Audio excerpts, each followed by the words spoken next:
Sache Mojos. Buen día, señoras. Buen día, señores. Ejamipco, meme noviono. Ejamipco, tata noviono. Con este habitual saludo de bienvenida en el idioma mojeño trinitario, les agradezco por esta sintonía, por esta audiencia. Al inicio, queremos enviar un saludo especial a todos los maestros, a todos los que nos enseñaron a leer y escribir. Gracias por enseñarnos el interés por el conocimiento. Tenemos que felicitar a los que nos incentivaron en la lectura, a los que educaron nuestro carácter, a respetar también a los demás. Los maestros también dicen muchos que el maestro encendió una chispa y abrió la ventana al futuro en muchos de nosotros. En lo personal, quiero felicitar a los maestros de mi escuela Fabián Baca Chávez, allí hice la primaria, a los hermanos de La Salle que completaron la primaria para mí, a los profesores de Lugo Dávila en La Paz, donde hice el bachillerato, y claro, envío un abrazo a los docentes de la Católica en La Paz, en la calle 2 de Obrajes. Felicidades a los profes por el Día del Maestro Boliviano este pasado 6 de junio. Así, con varios temas en la carpeta, comenzamos Sache Mojos.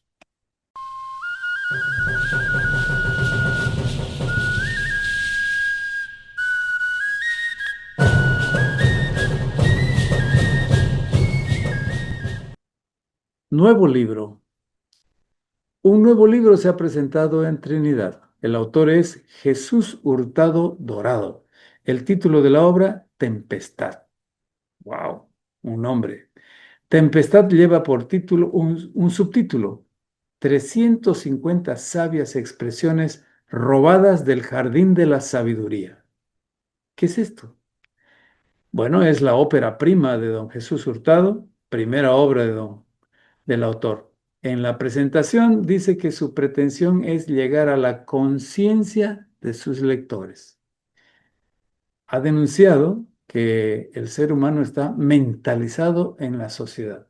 Y en tercer lugar dice que el avance de la tecnología es producto del mal uso de la ciencia, que perjudica las relaciones humanas. Bueno, esto es un ensayo, ¿no? Don Jesús Hurtado hizo un desafío a la sociedad actual para revisar su comportamiento, para utilizar sus facultades, evitando la robotización. Es interesante el tema. Como interesante fue la charla que ofreció en la presentación de su libro. Don Jesús Hurtado es cinturón negro en karate. Y como anécdota nos contó que siendo niño enfermó de fiebre hemorrágica en San Joaquín, allá por los años 60, pero salvó la vida junto a uno de sus hermanos, uno de los pocos, bueno, privilegiados que se salvaron de esa terrible epidemia.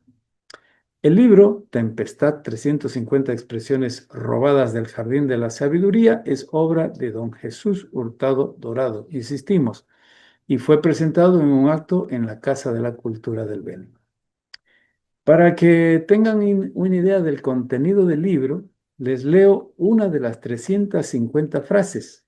Es la número 91 que dice: quien solo sabe que tiene cuerpo y mente y no sabe que también tiene conciencia y espíritu, es tiempo que sepa que tiene estos otros componentes potenciales integrales y que necesita de ellos para vivir su vida cada día.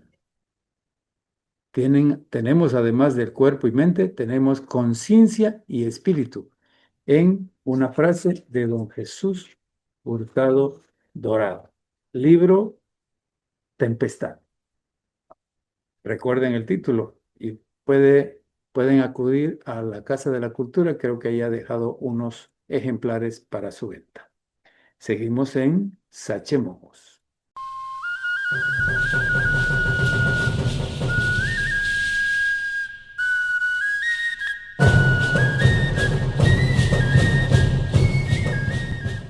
Trinidad, sexta ciudad del mundo.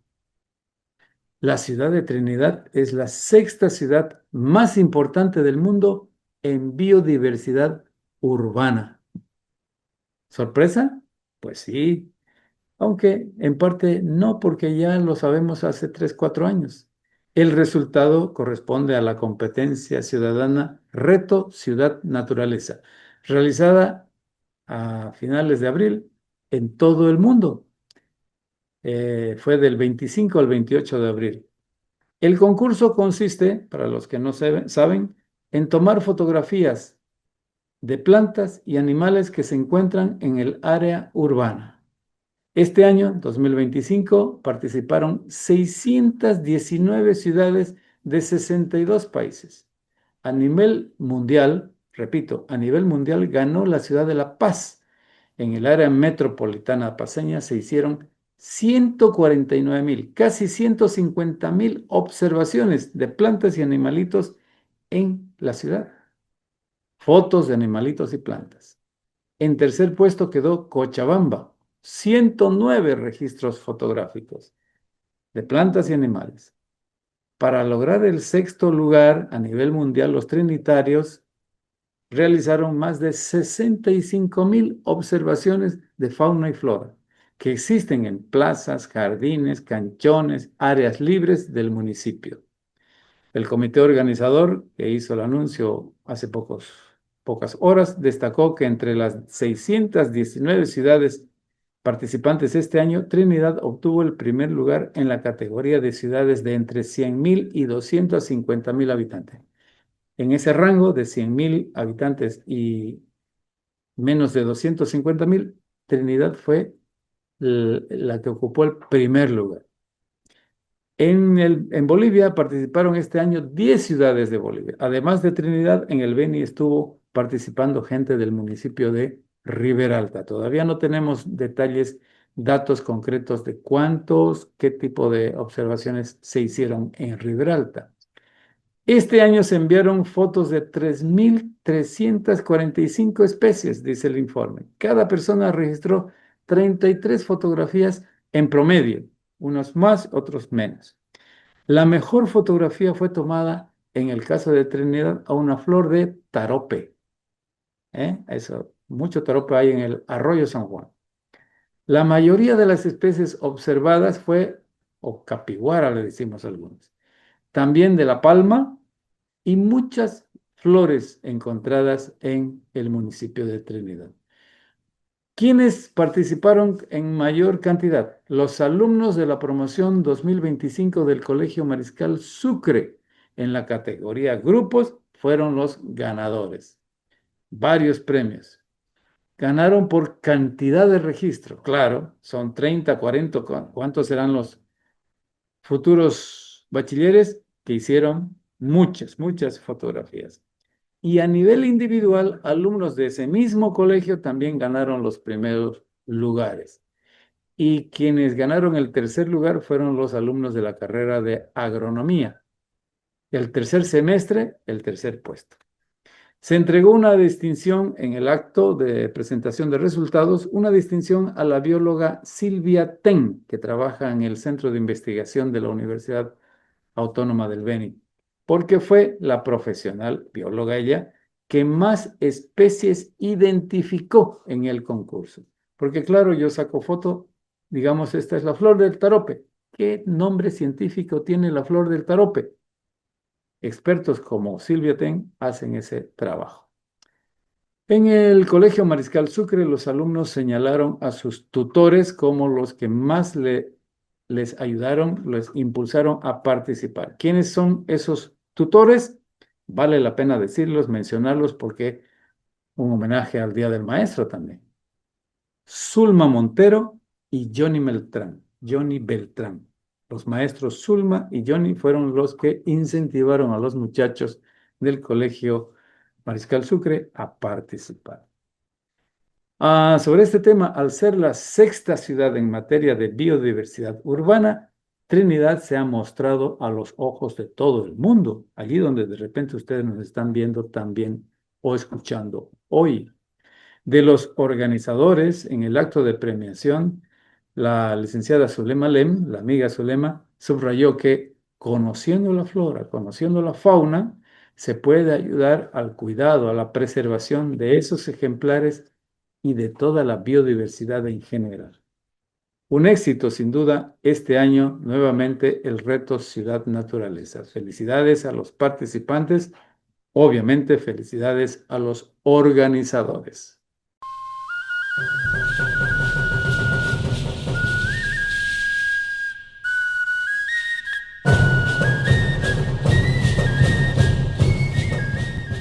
Calendario histórico regional. Este pedazo de programa está dedicado a la historia del norte de Bolivia. Repasamos algunos hitos que estaban escondidos y que nosotros los buscamos para contarles a ustedes. La historia regional incluye los siguientes hechos de la segunda semana del mes de junio. Calendario histórico regional, año 1686, 9 de junio.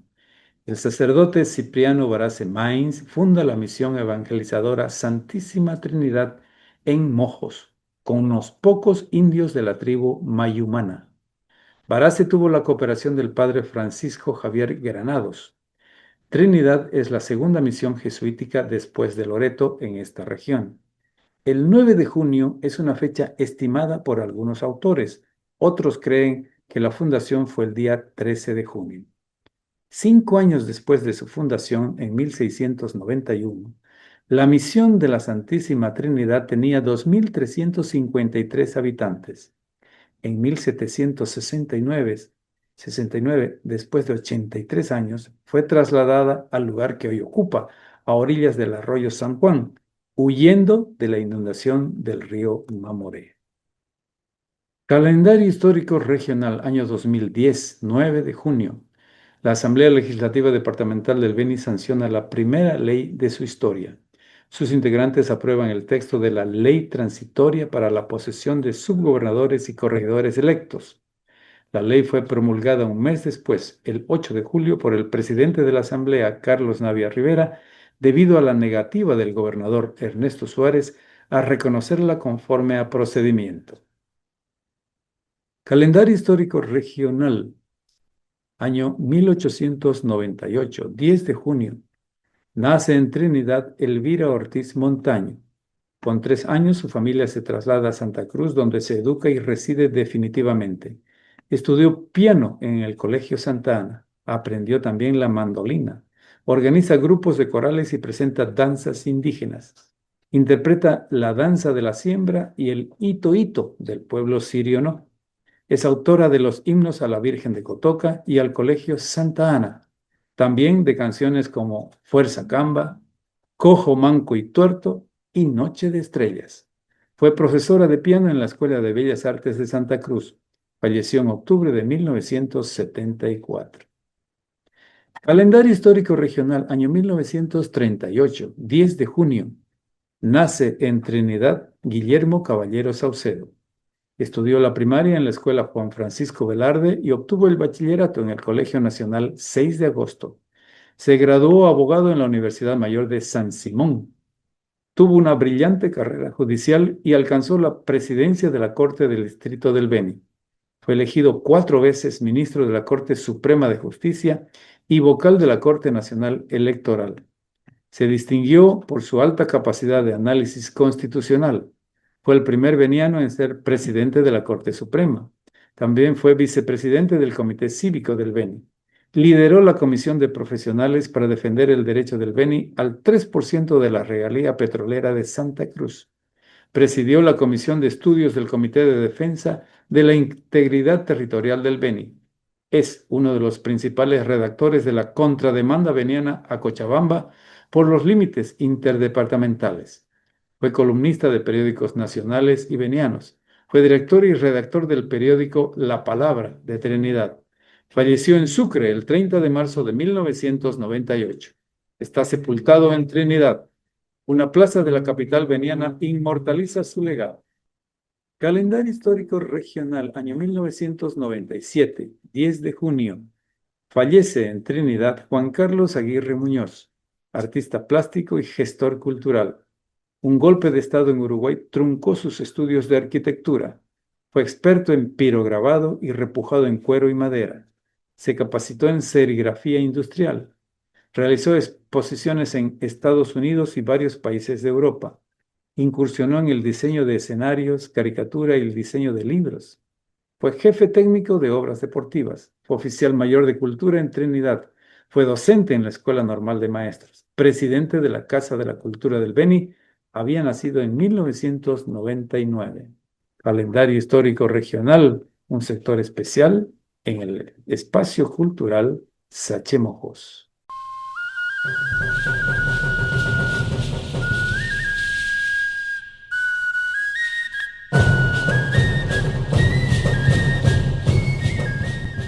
Seguimos en el programa Sachemojos. Otra obra literaria llega para agasajar la fiesta patronal de Trinidad. Con la firma de Dester Ágreda Pedraza se presenta Érase una vez. Es un libro de cuentos y relatos. Pequeña obra del profesor Ágreda. Dije pequeña porque es una edición casi de bolsillo. Son sugerencias de su propia experiencia en el sur del Beni. Contiene 19 relatos y de Yapa una profecía. Dester viaja al futuro de Ascensión de Guarayos. Exactamente viaja hasta el año 2426. Para saber lo que será Ascensión dentro de 400 años, los invito a leer Érase una vez. El prologuista del libro, sorpresa para mí, mi amigo Osvaldo Ramos Astivena. Osvaldo dice que el autor recoge aquí la costumbre de la arecua, charla que los ancianos de la tierra guaraya realizaban al amanecer de cada día, relatando historias en el núcleo de cada familia. Felicidades a Dester, que también es nuestro colega periodista.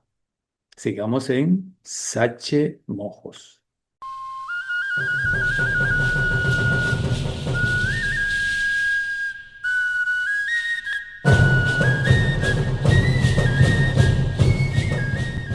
Los ancestros de los trinitarios. Hace 339 años, en la antigua provincia colonial de Mojos, se fundó una reducción de indios. Era junio de 1686. Se llamó Misión de la Santísima Trinidad. La fundación fue realizada por sacerdotes de la Compañía de Jesús. La finalidad de ellos era bautizar a los indios en el catolicismo. Ya habían ejercido una primera etapa de acercamiento por varios años. Trinidad es la segunda reducción. La primera fue Loreto, 4 años antes. La historia indica que para crear la misión, los sacerdotes reunieron varios cientos de indígenas de los varios pueblos que encontraron en esa zona. ¿Cuántos eran esos pueblos? ¿Cómo hicieron esa reducción los jesuitas? ¿Qué costumbres tenían los indios? ¿Eran guerreros? Esto y otras preguntas queremos encontrar para ustedes respuesta. Para eso acudimos a un estudioso del tema, estudioso, como él mismo se autonombra. Visitamos al profesor Zoilo Salces Paz, autor de varios libros de historia y de textos infantiles también. Él es recopilador igualmente de cuentos y leyendas regionales. Aquí tengo uno de sus libros, aquí tengo otro también, de los últimos que han salido a el público. Gracias, don Zoilo, por recibir a Sachemojos. Lo visitamos en su domicilio.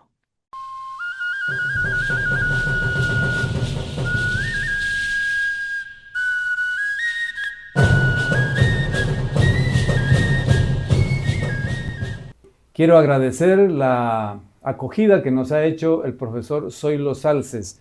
Profesor, gracias por recibirnos a Sachemojos. Yo le agradezco en verdad profundamente a usted y a Sache Mojo porque me dan la oportunidad de explicar un poco y hacer conocer un poco más. Es lo que vengo haciendo también a través del libro y a través de charlas, la historia de Mojos Bene, que es lo que vengo estudiando desde hace más de 2 décadas atrás. Yo no me considero historiador, me considero un estudioso de nuestra historia. Bueno, tras de esos estudios venimos ahora. Quisiera comenzar con una consulta. Se sabe que Trinidad fue fundada en un lugar que no es exactamente donde está la ciudad ahora, Sí. es un lugar cercano, pero en la misma zona. Esta zona, ¿quiénes vivían antes de que lleguen los españoles? Sí.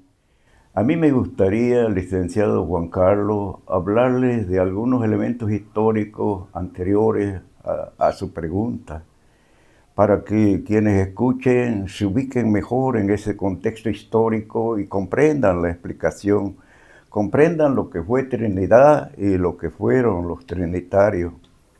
A mí me gustaría, consiguientemente, explicar que la provincia Mojos se funda en 1560. La funda el virrey del Perú, Marqués de Cañete, don Andrés Hurtado de Mendoza, el 15 de febrero del 1560. Y según un mapa antiguo, elaborado por un famoso conocido cosmógrafo como Don Cosme. Bueno. Ese territorio empezaba en lo que es la Chiquitania ahora, por el lado sur, el Chapare y la Chiquitania, por el lado oeste, la zona de los Chimanes, lo que es la provincia Iturralde, que antes fue la provincia Caupolicán, cuando se crea el departamento del Beni, por el lado oeste, el río Itenes o Guaporé, y por el lado norte hasta el Acre, pues. Considero que era la provincia más grande de la Real Audiencia de Charcas, la sexta provincia, ¿no? La más grande. Creo que es muy importante hacer conocer esto y hacer conocer también que Mojo fue, para mí, hasta donde he podido estudiar, investigar, el último territorio conquistado por los españoles, pero por los españoles religiosos, por los jesuitas. Porque todos sabemos cuándo se descubrió América, ¿no? En 1492. Muchos saben cuándo se conquistó el imperio quechua, ¿no? En 1532 por Francisco Pizarro y su gente. Todos saben también que 3 años después, en 1535, Diego Almagro conquista a los aymaras, ¿cierto? ¿Y por qué le hago referencia yo a esto?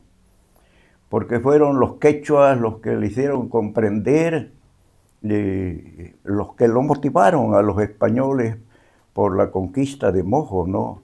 Son ellos los que le hicieron saber de que había un gran imperio al que llamaban el Dorado, el Gran Paititi, donde al parecer, según algunos afirman, por deshacerse de ellos, del duro coloniaje que le imponían, por deshacerse un poco de ellos y a sabiendas que ellos buscaban grandes tesoros, le hicieron creer que en el Gran Paitití había un gran imperio, y rico imperio, ¿no? Le dijeron, vayan por allá. Le dijeron, vayan por allá. Entonces, desde el 1538, empiezan a organizarse diversas expediciones tras la conquista de Mojo. 1538 con Pedro de Candia, 1539 con Pedro Ansúrez de Campo Redondo, 1539 con Ñuflo y Chávez desde ese lado de Asunción. Por el sur. Sí, y varias otras. Son como una treintena de expediciones que se dieron a lo largo de un siglo. Eso tiene que conocerlo y darse cuenta la gente. A lo largo de un siglo, toda esa treintena de expediciones no pudieron conquistar Mojo, ¿no? La conquista de Mojo se dio con los jesuitas, los primeros jesuitas que entraron a Mojo por el 1667, con Juan de Soto. Después, y Juan de Soto, es bueno que sepan también quienes nos escuchan, que Juan de Soto no conocía cómo llegar a Mojo. Juan de Soto se acopló a los que van y atrapan, son gente que van y atrapan nativos para llevarlos y venderlos como esclavos a Santa Cruz. Ah, Esos ya. fueron los primeros en ingresar a Mojos, para capturar nativos y llevarlos y venderlos como esclavos en Santa Cruz, ¿no? Como usted me planteó, vamos a hacer la dinámica. En el siglo que demoraron o ocuparon los conquistadores, dice usted que no pudieron conquistar la zona. Exacto. ¿Por qué? ¿Por qué no pudieron? Varias razones. Uno, el clima y la naturaleza, ¿no?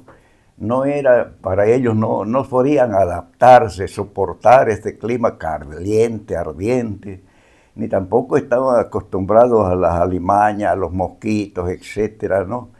Eso yo llego a la conclusión, y muchos otros también, que son elementos que impidieron que ellos puedan llegar hasta a conquistar las tierras de Mojos, ¿no? Y por otro lado, considero, si uno conoce la cosmovisión del hombre amazónico mojeño, y si uno conoce su idiosincrasia, uno sabe que el hombre amazónico mojeño desarrolla grandemente su intuición, desarrolla grandemente sus reflejos en ese contacto, en esa vida que ha tenido armónica con la naturaleza.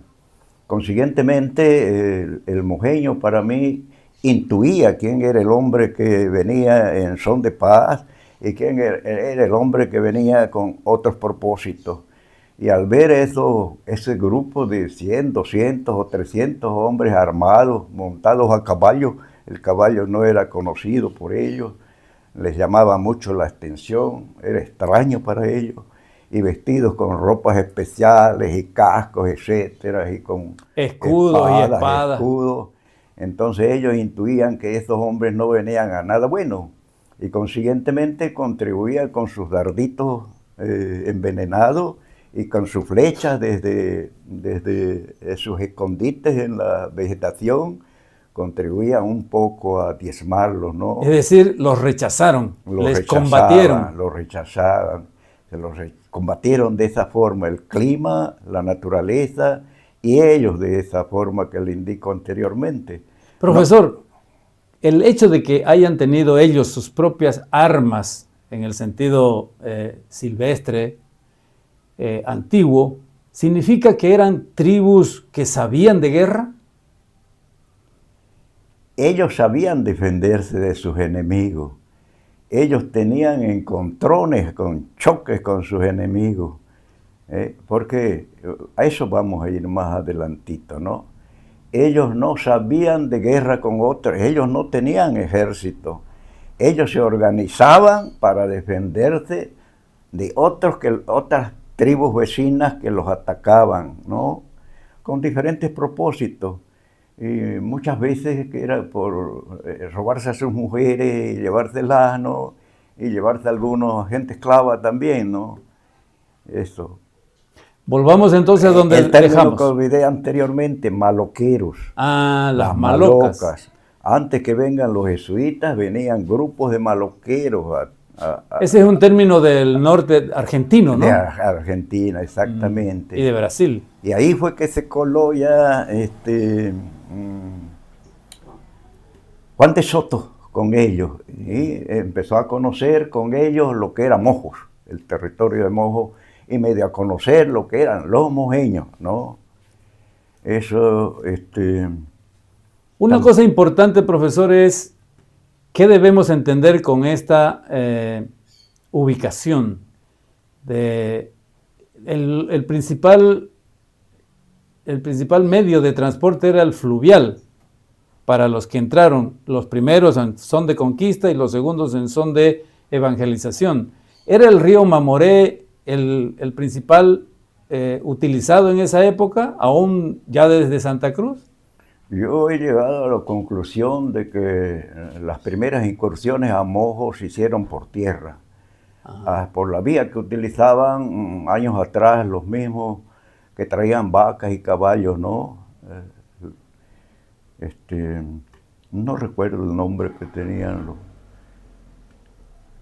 los que comerciaban, que traían tropas de caballos y la cambalacheaban y vendían por vaca, y de acá llevaban vacas, troperos, los troperos. Troperos. Sí, los troperos cruceños. Tenían un camino que llegaba de Santa Cruz, que no tenían necesidad de cruzar ríos, de navegar en canoa, y llegaban hasta Loreto, pues. Y de ahí ya se repartían por las otras partes del Beni, Trinidad, San Ignacio, iban hasta Santa Ana y Tene, ¿no? Claro. Los maloqueros para mí utilizaban esa vía. Usted me Después decía... se utilizó ya la vía de Cuatro Ojos, ¿no? La vía naval, la vía de los ríos. Fluvial. Fluvial. Usted hace un ratito me decía que vamos a volver sobre el tema, y quisiera aprovechar este momento para... ¿Qué es lo que quiere explicar sobre los pueblos que vivían entonces aquí, antes de Trinidad, antes de los españoles? Claro, yo considero que los jesuitas, los primeros jesuitas que entraron a Mojo, ya le dije anteriormente, Juan de Soto, después vino acompañado con Julián de Ayer y José de Bermuda. Estuvieron como 2 años hasta el 1679, no lograron convencer a los diferentes pueblos mojeños con los que se contactaron para que se concentren en misiones, no lograron. Por eso yo les saqué el tema de los maloqueros, porque esos nativos con los que ellos hicieron sus primeros contactos y evangelizaron, creían que reunidos en una misión iban a hacer presa más fácil de los maloqueros, ¿no? Después vinieron con José del Castillo, entraron a Mojo Cipriano Barace con Pedro Marván. Eso ya, ellos fueron ya los fundadores de las diferentes misiones, y los que vieron al mojeño prehispánico en su cultura pura, ¿no? Consiguientemente, usted o quienes nos escuchan leyendo las primeras crónicas de esos jesuitas, se dan claramente cuenta de cómo eran sus costumbres, cómo era su espiritualidad. ¿Cuáles eran? ¿Qué encontraron los jesuitas en esos pueblos? Dicho sea de paso, si no me equivoco, se mencionan de más de 50 grupos diferentes. ¿Qué costumbres tenían? Exactamente, como usted lo acaba de decir, José del Castillo en las crónicas dice que ellos encontraron como 70 pueblos, como 70 pueblos o más de 70 pueblos con diferentes hablas cada uno, y distribuidos a lo largo de la parte alta del río Mamoreno. Yo he llegado a la conclusión desde más allá de Camiaco, desde ese lado del Tigni, hasta lo que es más o menos la Loma Suárez, Chuchini, ¿no? Hasta ahí más o menos, trazando un polígono, usted se da cuenta todo el territorio que abarca, y más o menos considero esas más de 70 etnias con hablas distintas. Era un trabajo bien moroso, porque ellos tenían que visitar aldea por aldea, ellos no eran más que 3, aldea por aldea, a hacer amistad con ellos, aprender su idioma, ganarse la confianza de ellos, enseñándoles, hasta barriéndoles y atendiéndoles sus enfermedades. Te los conquistaron, se ganaron la confianza de ellos. Pero después el problema era ya, imagínense si cada aldea, en su mayoría, no pasaba de los 50 pobladores, de los 50 nativos. Algunas pasaban de 100 y muy pocas de 200, muy pocas. Y si una misión tenían que fundarla con 500, y generalmente era con 1800 o 2000, ¿cuánta gente de cuántas aldeas tenían que juntar?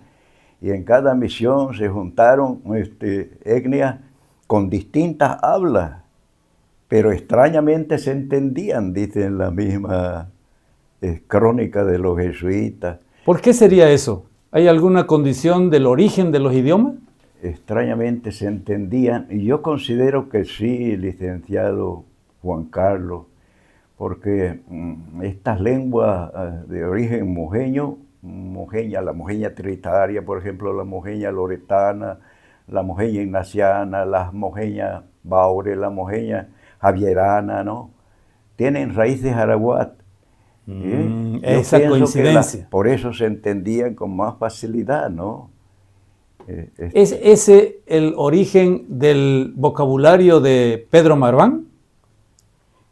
Claro, el jesuita visitador Diego Francisco Altamirano, que vino a ver, los visitadores venían desde el colegio superior que tenían, porque los jesuitas tenían una organización casi al estilo militar. Ellos tenían superiores y sus superiores estaban en el colegio de Lima. Y el superior se llama general. Exactamente. Y desde allá venían los jesuitas visitadores cada 2, cada 3 años a ver cómo marchaba la evangelización, a ver los avances y a ver las necesidades también. Mira, es interesante esto porque el viaje era demasiado largo por ese lado del Cusco, por ese lado del Titicaca, por ese lado de La Paz, hasta llegar a Santa Cruz y acá.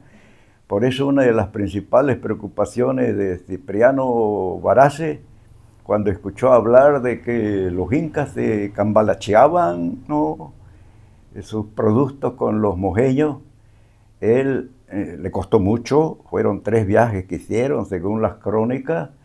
Él buscó, exploró para encontrar el camino que utilizaban los incas para hacer ese comercio. Profesor, usted ha dado otro martillazo en un clavo. ¿Qué productos buscaban los incas en el territorio de Mojos? Los incas, bueno, la piedra, ¿no?, la sal,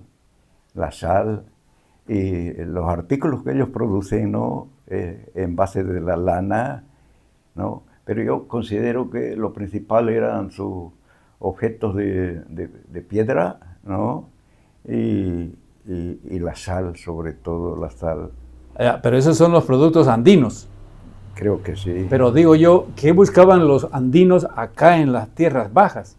¿A qué venían ellos? ¿Solamente a conquistar o buscaban algo para que les pueda ser útil allá? Para mí los incas no llegaron más que, los quechos no llegaron más que hasta lo que es la provincia de Iturralde. No llegaron más acá, porque lo que dice Garcilaso de la Vega, el deseo de que tenía el Inca Tupac Yupanqui de conquistar Mojo, ese se dio antes, ¿no? Eso se dio por el 1462, ¿no? Por el 1400, antes del descubrimiento de América. Ellos partieron por el río que se llama hoy Madre de Dios, ¿no? Antes tenía otro nombre, el río Madre de Dios. Entonces son, según Garcilaso de la Vega, son 10.000 guerreros que venían con el Inca conquistador, ¿no?, el forjador del gran imperio quechua, ¿no?, este imperio que llegó hasta parte de Colombia, el Ecuador, y por el lado sur, el norte de la Argentina, el norte también de Chile, ¿no? Él quiso conquistar y no se sabe bien, no se lo dice en las crónicas de Garcilaso de la Vega hasta dónde llegó Tupac Yupanqui, porque donde llegó instaló él una especie de cuartel y dejó un capitán ahí y parte de su gente. Eso lo dice claramente Garcilaso de la Vega. Pero un tiempo nomás estuvieron ahí, el clima les afectaba grandemente y de ahí fueron rechazados por los canichanas y los vitonamas. Se replegaron hacia Reyes. En Reyes ellos vivieron un tiempo relacionándose con los maropas y relacionándose con los tacanas. Mire usted que en el reyesano hay palabras de origen quechua, sí, ¿no? Así y es. creo que también de origen aymara, ¿no? Y yo llego a esa conclusión de que fue por eso que hubo, ¿no? Seguimos hablando sobre la historia antigua de Trinidad, aquí con don Zoilo Salces Paz, que es un estudioso, dice él, de la historia antigua de la región. Don Zoilo, llegaron los jesuitas y usted dice que para conquistar su confianza, para lograr la confianza de los indígenas y hasta que se puedan reducir fundando las misiones, ellos conocieron un pueblo, dos pueblos, tres pueblos, más de 50, 70 pueblos.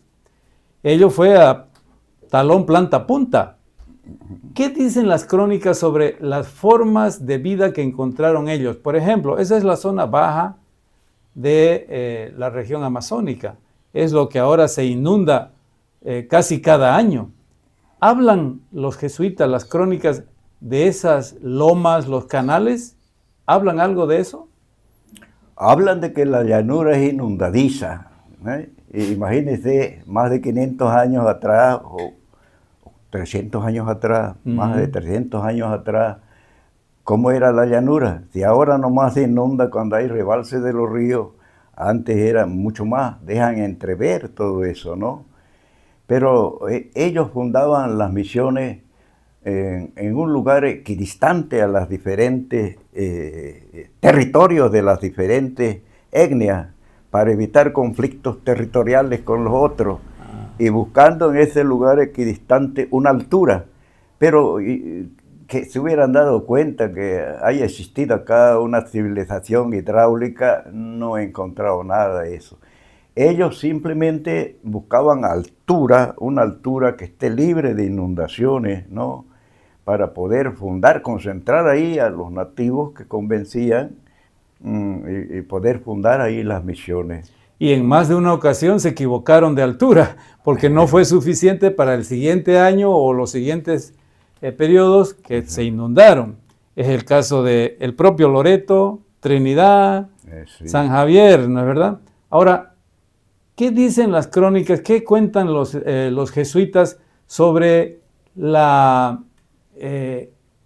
el transporte que utilizaban los indios en esa época, esas tribus?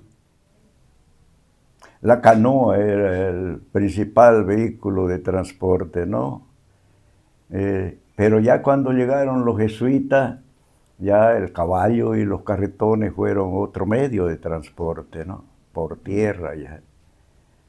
La ganadería es grandemente importante, ¿no?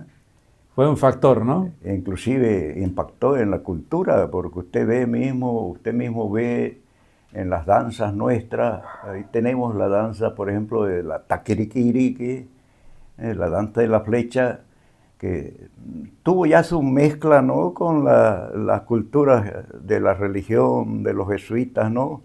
Porque ya ahí aparece un personaje que antes no había, ¿no?, el torito, ¿no? A ellos les llamó grandemente la atención el ganado porque no lo conocían. Y aprendieron.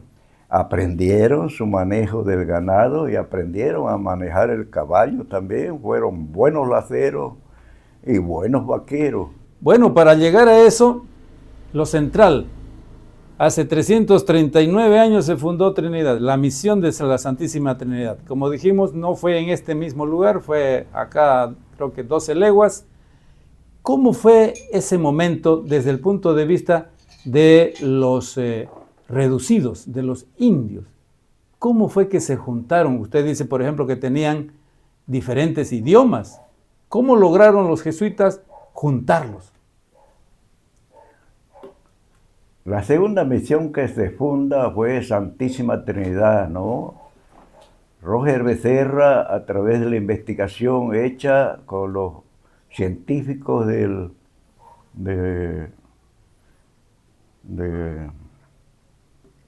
allá de San Calixto, del observatorio de San Calixto. Él llegó a establecer que este día móvil, que es móvil, ¿no? Fue un 9 de junio. Es gracias a Roger Becerra que sabemos que Santísima Trinidad se funda el 9 de junio a través de esa regresión con el calendario gregoriano. Esto lo entienden las personas, los científicos, los técnicos, ¿no? Llegó a establecer el 9 de junio. Se funda a 12 leguas de Santísima Trinidad, a orillas del río Mamoré, en una altura donde tenían sus pueblos los sillaboconos. Por eso el lugar se llamaba Sillaboco. Y se funda con varias etnias, ¿no? Porque para conformar un grupo de más de 1500, tenían que ser varias etnias, con diferentes hablas, pero se entendían, no obstante las diferentes hablas, por lo que hemos explicado, yo creo, anteriormente, lo que a los jesuitas les parecía grandemente extraño, ¿no? Es algo que podemos explicarnos ya últimamente, ¿no? Y esas diferentes etnias, entre esas diferentes etnias estaban son varias, sí, los sillaboconos, los mayuruanas, los chichinianes, los mujuones y otros más. Son términos que no nos acostumbramos todavía, ¿no? Son términos un poco difíciles. Usted que ha leído al visitador Diego Aguilú, ahí encuentra una montonera de nombres sí, que ni siquiera los citan los investigadores de la historia, pero hay una montonera de nombres. En la reducción, en la segunda reducción que es Trinidad, ¿cómo organizan? ¿Se sabe cómo se lograron organizar los jesuitas para administrar ese grupo nuevo, un nuevo pueblo? Ellos tenían en cada misión a 2 jesuitas. Un jesuita generalmente era el que se ocupaba de la parte de la iglesia, de la parte de la evangélica, de difundir y enseñar el evangelio. Y el otro jesuita se encargaba de la parte administrativa, ¿no? Relacionado con urbanización, con chacos, con manejo de cañaverales. Comida. Exactamente, la parte administrativa. No debemos de olvidar también que con la llegada de los jesuitas llegaron las herramientas de acero, ¿no? Esas herramientas de acero facilitaban el trabajo en los chacos, ¿no? En las cementerias, y el mismo trabajo en la urbanización, en la construcción de lo que llamaban ellos sus colegios, sus galpones, sus grandes galpones alrededor de la plaza.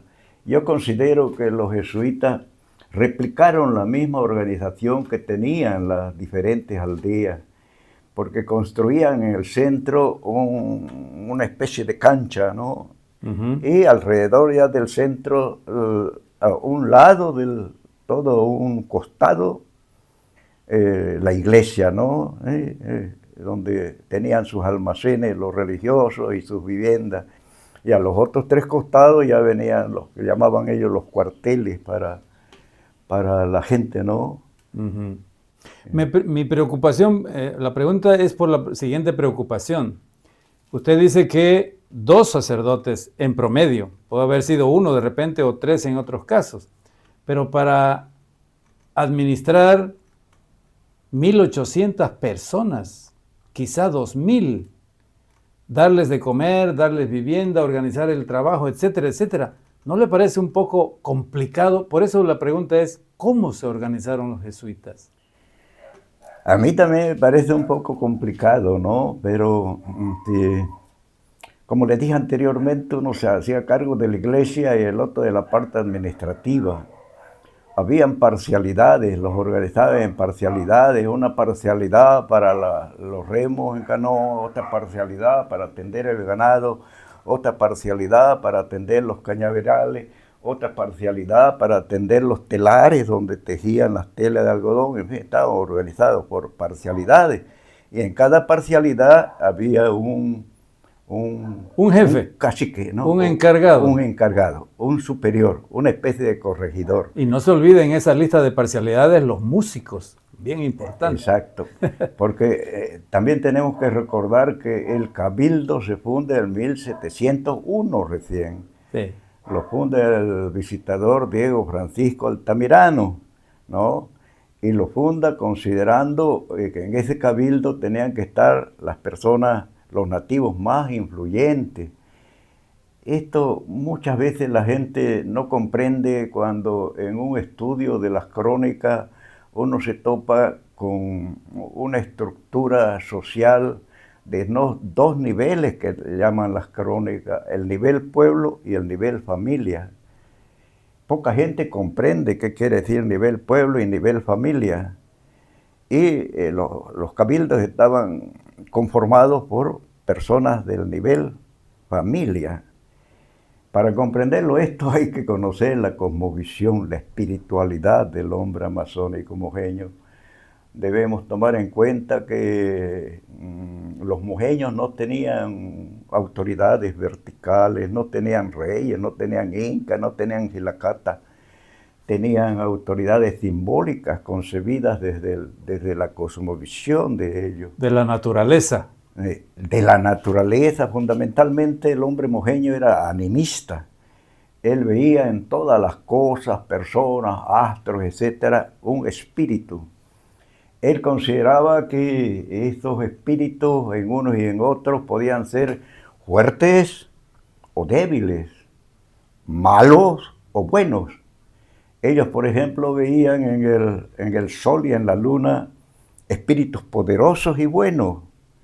En cambio, y usted esto lo puede interpretar en los mismos mitos, y en cambio en el rayo y en el arco iris ellos veían espíritus poderosos, pero malos, ¿entiende? Consiguientemente, ellos consideraban que la energía vital del hombre está en los cabellos, la vital del hombre. Por eso el cabello era sagrado, no se lo cortaban así nomás, ¿no? Y secundariamente en las uñas y en la piel, la energía vital. Es cuando ellos celebraban sus ceremonias religiosas dirigidas por su chamán o por su tiarauqui, ¿no? Ahí, después de tanto tiempo de preparación, porque esa ceremonia religiosa era para convocar al espíritu de la aldea. Ellos tenían espíritus superiores que protegían la aldea, a los que se lo convocaba a través del chamán en esa ceremonia religiosa para pedirle que mejore la cosecha, que mejore la casa, ¿no? Sobre todo esos dos elementos. Y no era cualquier ceremonia religiosa, si usted que ha leído las crónicas se da cuenta, ¿no? No era porque el mismo pueblo tenía que prepararse para esa ceremonia. Y iba a las ceremonias pintados, ¿no? Con sus pintadas la cara, el pecho y con sus distintivos simbólicos relacionados con lo que habían casado, ¿no?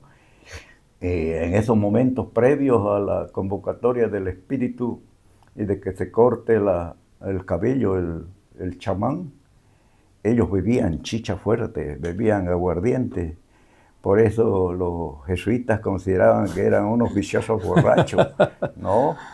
Porque en esa ceremonia, usted sabe que los jesuitas replicaron en las misiones esa casa que tenían en el centro, en este cuadro, en esta cancha del centro, donde era la única casa de base rectangular, porque las casas de ellos, del prehispánico, eran de base circular, ¿no? Con un puntal y un techo cónico. Sí.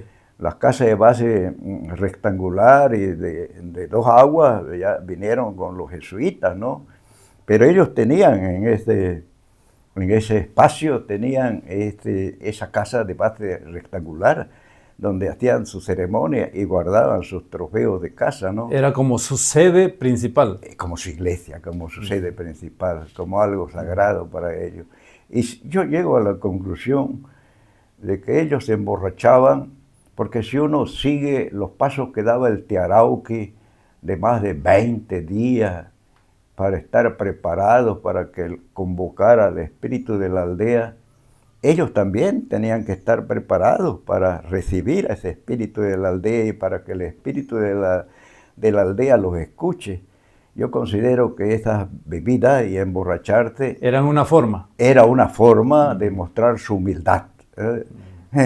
El que se emborracha se muestra humilde, ¿no? Y dicho sea de paso, saltando los 3 siglos y tantos, aún ahora se mantiene un poco eso, ¿no? De que el camba borracho es un camba flojo también, pero ignorando todos estos antecedentes, ¿no? Sí, los antecedentes son importantes. Usted me preguntaba si se inundaba en Sillaboco se inundaba, y eso obligó ya por el 1769, si no me equivoco, al padre Pedro de la Rocha a trasladar de Sillaboco hasta donde hoy está Trinidad, Hasta la orilla del arroyo San Juan. Hasta la orilla, esa era la referencia, a la orilla del arroyo San Juan, que no era el arroyo San Juan de ahorita, ¿no? Claro.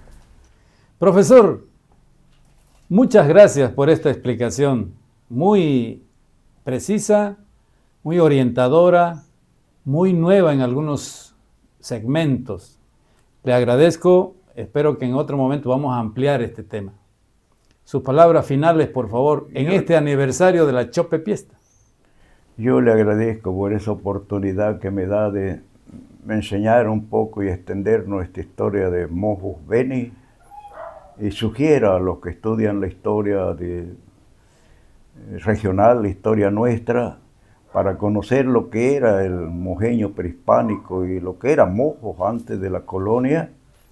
Les sugiero yo estudiar las crónicas, y como es difícil llegar a conseguir esas crónicas de los jesuitas, resulta un poco más fácil conseguir Historia de Mojo de José Chávez Suárez, que está escrita en base de las crónicas de Diego Eguiluz, cuando no había más que 6 misiones recién fundadas, ¿no?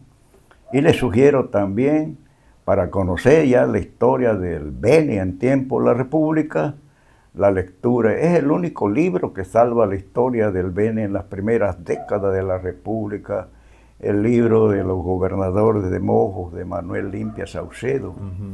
Quisiera terminar explicando, para que la gente comprenda que los jesuitas construyeron sociedades especiales en cada una de las misiones. Estas sociedades se las llama eran sociedades comunitarias teocráticas. ¿Qué significa esto? Que en esas sociedades comunitarias teocráticas los bienes, no había la propiedad privada, los bienes eran de todos y para todos, ¿no? El que podía hacer su chaco estaba en condiciones de hacerla, lo hacía su chaco. Y había un chaco colectivo, ese chaco grande colectivo. Tampoco había el trabajo con salario, porque era el trabajo voluntario. Entonces voluntariamente iban al chaco grande, al chaco colectivo, que más dependía de la iglesia, y trabajaban ahí lo que era necesario trabajar para que haya una buena producción. ¿Qué hacían con esa producción? Esa producción era para dar de comer a los niños huérfanos, para dar de comer a los ancianos que no podían trabajar su chaco, para dar de comer a los jesuitas encargados de la misión, y lo que sobraba pues se exportaba.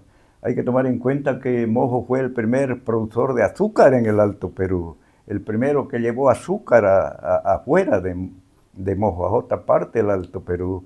Se llevaban varios productos de acá. Tejidos, ¿no? Tejidos, se llevaba la cera, se llevaba la manteca, se llevaba madera el labrada, charque, se llevaban, los tejidos eran bien cotizados, muchas cosas. Mojo llegó a ser la provincia, yo diría, más desarrollada en esos tiempos de los jesuitas, ¿no? Es interesante, licenciado Juan Carlos, y si usted quiere y ve la oportunidad o la necesidad de hacer otra charla que nos permita ampliar un poco más, estoy a sus órdenes. Le agradezco. Muchísimas gracias.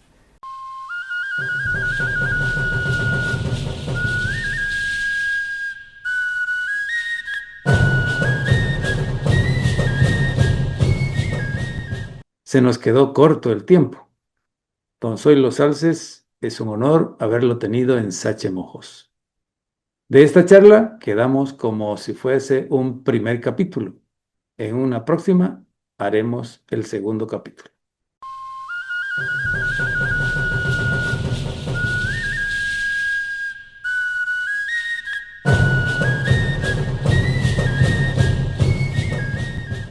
Se acabó el tiempo. Tendremos más, sí, les prometemos, la siguiente semana. Semana de la Chope Fiesta Trinitaria. Rusurupaya meme noviono. Rusurupaya tata noviono. Bimmo carine, tepona semana.